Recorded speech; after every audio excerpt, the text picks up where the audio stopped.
ini menunjukkan bagaimana sesi apresiasi dijalankan. Murid melihat, menilai dan memberi komen dan memilih emoji secara visual. Kan hasil karya? Ya. Okey, dah cantik lah. Jadi sekarang cikgu nak buat aktiviti gallery walk. Cikgu nak awak pusing satu kelas, tengok karya kawan-kawan lain.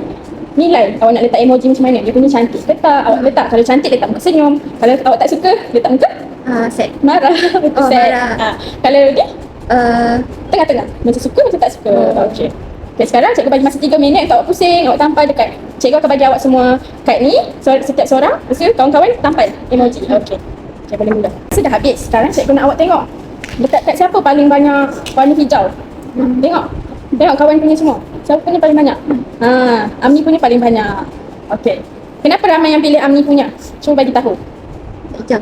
Sebab apa? Banyak hijau. Banyak hijau. Okey. Kenapa ramai yang suka karya Amni? Kenapa suka pasuk Amni? Amni suka sebab apa? Ni, cuba baca ni. Kemas. Mas. Lagi? Cantik tak Amni punya? Cantik. Cantik. Cuba sebut. Cantik. Okey. Bulat ke Amni punya? Bulat. Bulat. Okey. Jadi yang lain, cuba bagi pendapat lain. Kenapa ramai pilih Amni punya pasuk? Cuba bagi tahu. Okey, betul. Semuanya betul jawab. Jadi, sebagai ganjaran cikgu bagi setiap seorang kan ada reward card masing-masing. Ada. Okey, cikgu bagi seorang dua pelekat sebab semua berjaya hasilkan Pasukan. pasu mini. Okey.